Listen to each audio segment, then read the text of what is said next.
Саламатсыздарбы, амансыздарбы? Эфирге көптөн бери кирбей калдым эле. Бүгүн убакыт таап киргенге аракет кылдым туугандар. Эфирди максималдуу бөлүшүп кетсеңиздер туугандар. Азыркы бийликти басып алган эки дос бар бизде. Билесиңиздер өзүңүздөр. Эки дос бар. Бирөөсү Садыр Жапаров, бирөөсү Ташиев деген. Ушул эки дос бирөөсүн барып түрмөдөн Молдовановкадан Садыр Жапаровду 200-300 адам менен барыптыр. Бешинде барып Молдовановкада 11 жыл 6 ай срок берилген. Ошо адамды оор кылмыш менен соттолгон адамды Садыр Жапаровду Ташиев деген киши 200-300 колунда балдары бар ошо спортсмен балдар менен барып ошол жерден алып чыгып атат туугандар. Ошол жерден мыйзамсыз алып чыгып туугандар. Мыйзамсыз бийликти узурпация кылып басып алышып атат туугандар. Эми булар көрүп атасыздар. Эми эки дос баягы көрбөгөндүн көргөнү курусун болуп, экөөнүн тең акылы бирдей эми. Деңгээли деле бирдей, билими деле бирдей. Экөө тең заправщик, экөө тең ушул бирөөсү пожарник, бирөөсү физкультурник. Эми көрдүк да буларды. 2012 кайсы ата журт менен барып булар бийлик колун карматып көрбөдүк беле. Булар парламентте отурбады беле ошол эле Ташиев. Туурабы? Ошол малда эле мисалы өзүн көрсөткөн да. Булар биринчи жолу эмес, бийлик басып алган биринчи жолу эмес туугандар. Бул үчүнчү жолу булардын. Ташиев, ошол эле Ташиев 2012-жылы Ташиев, Талант Мамытов, Садыр Жапаров деп үчөө ак үйдү басып алам деп кашаны ак үйдүн кашасын атташып, шымдарын жыртып камалып чыккан туугандар. Ону эстен чыгарбайлы. Мына чыныгы Кыргызстан мамлекетин узурпация кылып басып алгандыгы ушу азаматтар туугандар. Мен сиздерге айтып коеюн. Мына кыргыз эли өзүңүздөр көрүп атасыздар. Мына бийликти басып келгенден бери кыргыз элинин мындай айтып кетейин туугандар. Жакшылык келген жок туугандар. Ачык айтыш керек. Калптын казаны кайнабайт туугандар. Башында эле келип калпты айта баштады. Мына азыркыга чейин калпты айтып жүрөт мисалы.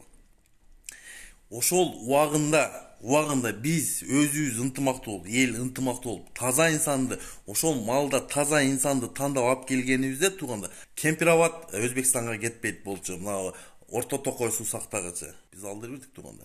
Булар Өзбекстан менен 100% граница чечилди деп мактанып, пиар, мындай айтканда, дешевый пиар кыла коюп, эмне болду?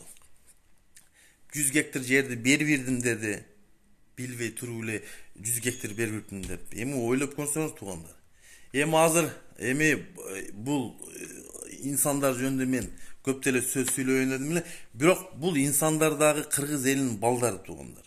Убагында билесиздер, эми булардын деле жакшы жерлери бардыр, бирок булардын жакшы жерлерин жаман азыркы кылып аткан жаман нерселери жууп кетип атат туугандар. Может, ошо Ташиев ошо элге жардам берип, көмөк көрсөтүп, элдин акыбалын сурап, ошентип жүргөн да эми ошо Баткендерге чейин барып, баягы бул өзүңүздөр билесиздер да, бул баягы Атамбаевдин түрмөдөн чыккандан кийин көп жерлерде аралаша албай калган, керек болсо депутаттыктан кандидатурасын алдырып салган буну көбүчө. Анан ушул жылдар өттү, Атамбаев кетти, Жээнбеков келди. Бирок бул инсандарда биз жаман көрө турган нерселер бар да, бул инсандарда, себеби булар даяр эмес келип калды. Билими жок, акылы жок, илими жок туугандар. Кыргыз элинин жоопкерчилик, кыргыз элине жоопкерчиликти булар алыш керек болчу дагы, кыргыз элинин ушу жакырчылыктан туугандар. Мындай беспредел деди кондой, беспределден алып чыгып кетиш керек. Мына хаустардан, туңгуюктан алып чыгып кетиш керек. Андай болгон жок да туугандар. Укам баскы сенчу. Мен укам баскы onun için акча таппай атабыз. Эшикте чуркап жүрсүнчү бул дагы. Ассаламу алейкум, урматтуу кыргыз элим, мен Кубанычбек кызы Кымбат. Мындан алдында силерден жардам сурап кайрылган элем. Уулум Мухаммад 5 жашта, азыр баса албайт. Ошо жол кырсыгынан улам ушундай абалга түшүп калган. Мындан алдын 3 жол операция болгон башында. Азыркы учурда башында аппарат менен жашап жатат. Силерден суранарым, ушу баламдын операциясына жардам берип кетиңиздерди өтүнөм. Берген жардамыңыздарды алып атабыз. Аллах разы болсын барыңыздардан. Көптү көрсө көл болот дейт. Ушу баламды басып кетүүсүнө себепкер болуңуздар. Балам да бутуна туруп, өз алдынча мектепке барып, өз алдынча ойношун каалайм. Мен баламды көрүп жүрөгүм ооруйт. Бизге азыркы учурда $45,000 акча каражаты керектөлүүдө. Бизде андай сумма жоктугунан улам аргасыздан кайрымдуу кыргыз эли менен жардам сурап кайрылып жатам. Бизге кайрымдуулук кылам деген инсандарга өзүмдүн атымда Мбанк ачылган. 3197 кымбат К деп чыгат. Ошо Россия өлкөсүнөн котором дегендерге Сбербанк 3097 Нурбек деп чыгат. Ал дагы өзүмө караштуу. Аллах таалам баарыңыздардан разы болсун. Берген жардамыңыздарды алып жатабыз. Тинькофф жок. Андай болгон жок туганда. Эми биз мына мыйзамсыз алып келген Ажоңор, мыйзамсыз алып келген ошол ГКМБнын төрагасы ушулар эми мына кыргыз эли үзүрүн эми көрүп атат мына туганда. Бензиндин баасы тугандар 70 сомго чыгат деп атат жакынкы арада. 70 сомго чыгат экен. Себеби бензиндин баасы эмне үчүн 70 сомго чыгат деп сиздер суроо берсеңиздер мен айтып кетейин. Биз ушул Россия Федерациясынан Кыргызстан скидкасы менен мындай айтканда жардам катары льготный арзан баада бензин нефть алат болчук туганда. Бензин алат болчук. Ошол нерсени азыр жокко чыгарып коюшту. Биз каяка барбайлы, эмне кылбайлы бензиндер көтөрүлөт тугандар. Себеби биздеги азыркы мыйзамсыз отурган жетекчилердин деңгээли ушул болуп калды. Себеби дипломатия жок тугандар. Себеби эми баягы колхозный болуп калды да. Биз Жээнбековду колхоз деп мазактап жүрбөдүк беле. Бул колхоздун колхозу болуп калды да. Биз эки заправщикке ишенип туруп бердик да. Ушул мамлекетти башкар деп. А булар эмне кылды? Элдин убалын ойлогон жок тугандар. Керек болсо апасынын арбагын, атасынын арбагын кошуп, балам арбагы уурсун деди. Бирок бул жөн эле сөз боюнча калып кетти. Бул ант ишти да. Бул жөн эле сөз болуп калып кетти. Эми ага жооп бере турган күнү акыретте жооп берет. Себеби ант ичкенден кийин балам арбагы, ата энем арбагы уурсун деген ошол нерсеге жооп берген күн келет. Бирок биз ар бир бийлик, кайсы бийлик келбесин тугандар, кемин бийлиги келбесин, мына жакынкы арада эми Кудайдын кудурети менен кыргыз элине да татыктуу инсан келет тугандар. Кыргыз элин ойлогон тугандар. Кыргыз элин сүйгөн, кыргыз элин ушу кризистен алып чыгып, кыргыз мамлекетин, өнүккөн мамлекеттин бир сабына кошо турган чыныгы лидер келет тугандар. Мен ишенем ал нерсеге жакын арада келет тугандар. Качандыр бир күнү ошо окшогон мошенниктер биз эми ошо Акаевден баштап азыркы Садыр Жапаровго чейин бардыгы эле мошенник аферисткен да. Бардыгын ошонтип ойлоп калдым менчи. Мен ошонтип ойлоп калдым тугандар. Себеби Кыргызстанды ойлогон инсан тугандар. Жеке амбициясы. Баягы эмне деп коет? Мамлекетти бийирак коюш керек да, мамлекетчил болуш керек тугандар. Эми көрдүк да, эми планшеттен окуп турса тугандар. Эми деңгээли ошол болуп атат тугандар. Деңгээли ошол болуп атат. Себеби ошол шайлоого катышканда мыйзамсыз катышпаган. Мыйзамсыз түрмөдөн чыгып калып, мыйзамсыз бийликти басып алышты, узурпация власти деп коет тугандар. Ошону түшүнө кетели. Мына эмне үчүн биз менен башка мамлекеттер тең атаса сүйлөшкүсү келбей калды? Себеби мыйзамсыз тугандар. Ошол жерде жатат мыйзамсыз. Эмне үчүн Россия Федерациясы бизге болгон мамилеси өзгөрдү тугандар? Себеби биз мыйзамсыз түрмөдө отурган, 2 жолу соттолгон адамды 11 жыл 6 ай берген адамды мыйзамсыз алып келип отуруп алганыбыздан тугандар. Ошон үчүн башка мамлекеттер биз менен тең ата сүйлөшпөй калды тугандар. Азыр ушул боюнча бай изоляция болот деген тугандар. Мына жакындап калды, изоляция болуп атат. Изоляциянын үзүрүн азыр көрүп атабыз. Эмне үчүн авиабилеттин каттан баалар тугандар. Ош, Бишкек, Москва, Ош, Москва 30 000, 35 000. А кайта Москва Ош уча турган болсо 10 000, 8 000, 7 000 менен учасын тугандар. Мына ушул жерде бардык нерселер ушул жерде жатат тугандар. Бензин кымбаттайт тугандар. Мен сиздерге айтып кетейин. Себеби болду ошол баягы биз Россия менен келишимде баягы ошол скидкасы менен берет аткан келишимдер жокко чыгып тургандар. Бизге жардам грант болуп берилет да, мындай айткандачы, Кыргыз Республикасына жардам катары бизге арзан баада бензин, солярка келет болчу. Жок тургандар, ошол жокко чыкты тургандар. Эми бизге мына пиар менен жөнөкөй мындай алсыз мындай арзан пиар менен эми элди багып келип атат. Продукттан басы Орто Азия боюнча эң кымбат бизде экен туугандар. Керек болсо Россиядан да кымбаттап кетиптир. Мына ачык айтайынчы бунучу. Буну ачык айтыш керек. Орто Азия керек болсо Россиянын кошкон учурда деле Кыргызстанда баалары, азык-түлүктүн баалары көтөрүлгөн туугандар. Өтө эле көп көтөргөн. Себеби бир эле нерсе ошол эле каттамдар, мисалы, ошол бензин көтөрүлгөн. Ошолор көтөрүлгөн сайын азык-түлүктүн басы да көтөрүлөт. Эми жоопкерчиликти алганы менен эми эл кыйналат туугандар. Алар кыйналбайт. Алар уже Испания, башка мамлекеттерден үйлөрдү даярдап койду туугандар. Мен айтып атам, азыркы мына отурган эмен эфиримде анча-мынча доконцалар отуруп калат да, мен ошолорго эскертип кетет элем да. Бул бийлик убактылуу туугандар. Кандай бийлик болбосун, бардыгы убактылуу, келет кетет. Бирок эл калат деген сөз бар да.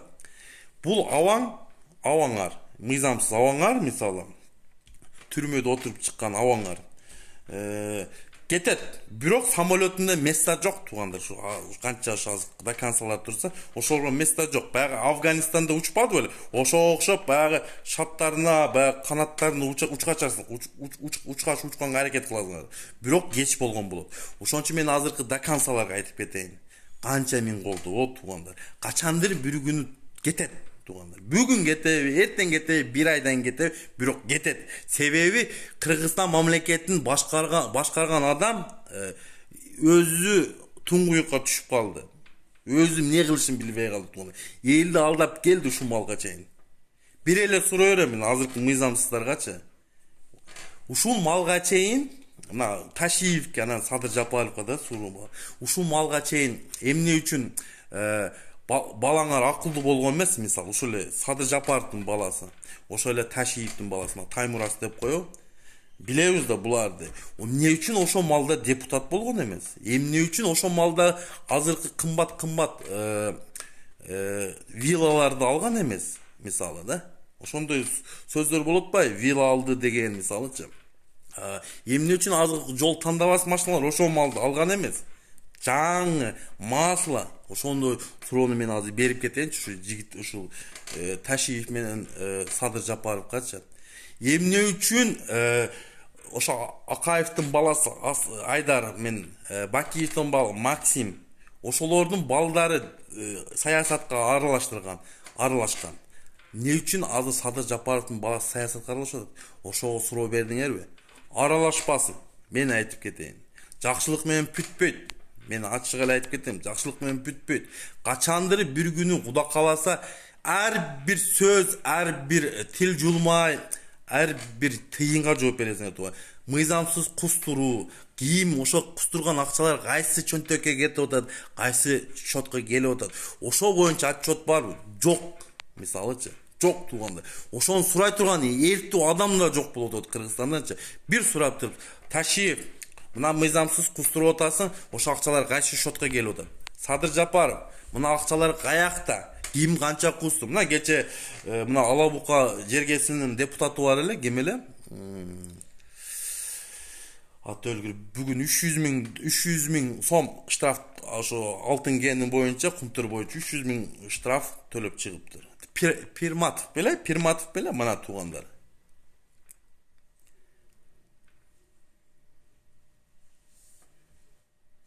Пирматов деген жигит, мына депутат, 300 миң штраф менен чыгып кетти туугандар.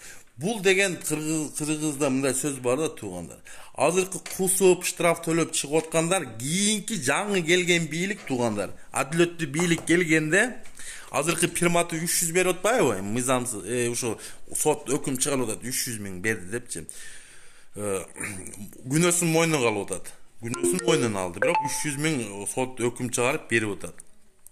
Бая бизде доллар менен урдашкан, бирок сом менен кайтарып атат туугандар. Мына чыныгы Кыргызстандагы саясат, күнүмдүк саясаттар.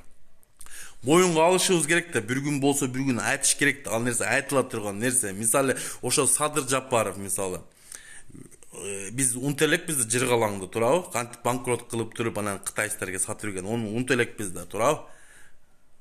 Билишибиз керек, баардыгыбыз билишибиз керек. Мен айтарым туугандар, акыретте да жооп берген күн келет. Кыргыз элин ойлоп, тепселеп, укуктарын тепселеп, коркутуп, үркүтүп, мынау жаш активисттерди камап, жаш активисттер билебиз да, эсибизде бар да. Түрмөдө Ташиевдин ыйлап Атамбаевга кат жазганы бар да, турабы? Ал нерселер кече жакында эле болбоду беле, эстен чыгып калды. Шералы хандын хан болуп келгенде Нүсүпбей чокойун илип койгон кыргыз үйгө, хан үйүнөчү илип койгон. Ошо нерселерди эстеп жүрсөкпү дейм да туугандар.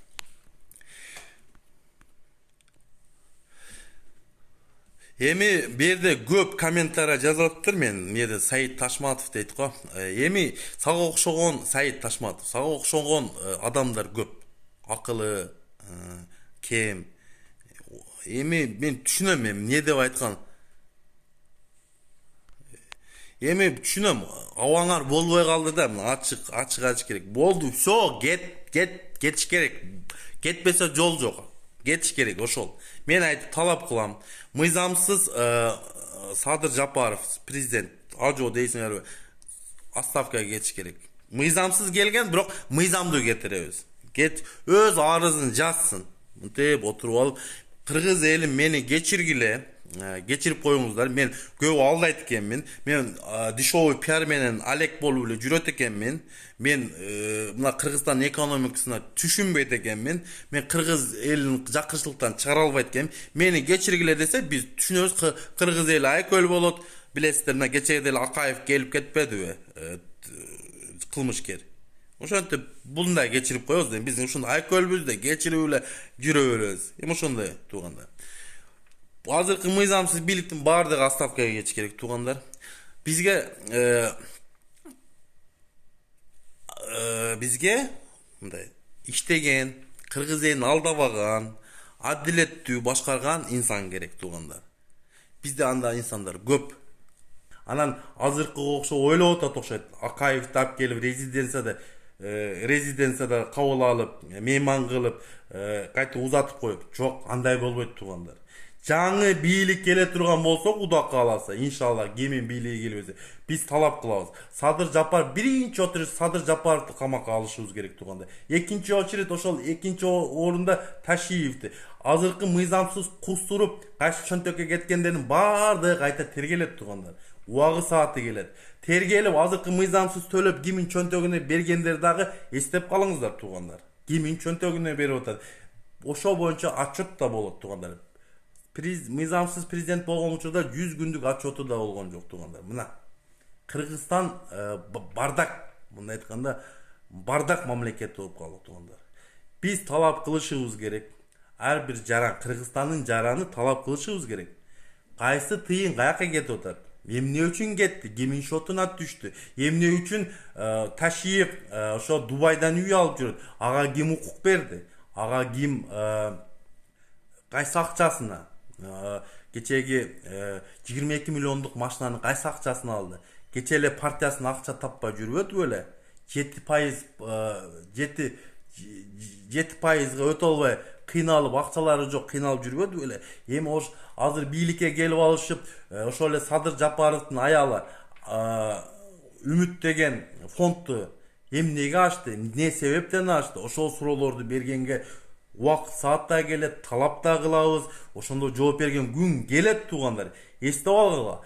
До концалар да эстеп алгыла. Ошол Садыр Жапаровдун күйөрмандар, мен сизге адилет, калыстык болуш керек. Качандыр бир күнү бул абаңар дагы, берки абаңар дагы эки дос кетет. Кудайдын көзү түз болуп турат туугандар. Кудай кааласа кыргыз элине да жакшылык күндөр келет, мен ишенип кетем. Себеби ал жакшылык күн келиш үчүн биз өзүбүз аракет кылышыбыз керек туугандар. Адилеттүү сөздү, акыйкатты айтышыбыз керек. Болгону болгонду. Акты ак дешкебизге, караны кара дешке. Качан гана ошого үйрөнөбүз туугандар. Кылмышкерди кылмышкер дешибиз керек туугандар. Мыйзамсыз чыкканды мыйзамсыз түрмөдөн чыкты деш керек туугандар. Мыйзамсыз узурпация власти деген, захват власти дегенди ошентип бетине эле айтыш керек аны. Сен бийликти басып алгансың деп. Мыйзамсыз түрмөдөн чыккансың. 11 жыл 6 ай срок белгилеген. Жогорку соттун өкүмү чыккан. Ошол нерселерди айтыш керек туугандар. Амне тарыхта калганда Баткендеги 44 жаран өзөлдү. Onu da айтканга жооп берген күн келет туугандар. Жооп берген күн келет. Кудай бар. Кудай бар. Жакын арада жооп берет Куда кааласачы. Мен ишенип кетем. Себеби мындай кылмыш деген бул деген үй бүлөгүнүн балдарын өлтүрүп койгонго барабар туугандар. Ошо 44 жараныбыз өлүп кетти. Бекерден бекер эле. Бейгүнү өлүп кетти туугандар. Керек болсо ошо азыркы ГКМнын төрагасы ташип барып туруп кечирим сурап жүрөт ошо тажиктерден. Туурабы? Болдубу тарыхта? Болду туугандар. Керек болсо Садыр Жапар мыйзамсыз Ажоңор Баатыр Рахман Тажикстанга иш сапары менен барып келди. Туурабы? Барба десе барды туугандар. Бул деген ошо кыргыз элинин аброюн ниже плюнтуса түшүргөнү болуп эсептелет туугандар. Силер менен эсептешпейт дагы. Мына бийликке келди, болду туугандар. Эми биз ушинтип алдан өтөбүз туугандар. Кеткиче. Ушул Садыр Жапар кеткиче алдап дешевый пиар менен, ушундай арзан пиарлар менен кыргыз элин алдап өтөт толду. Мына бирөөнү камады, акчасын алып кустурду. Ол акча каяка кетет, кимге келет? Жок нерсе туугандар. Мен сизге мында жомок туугандар, ошол эле.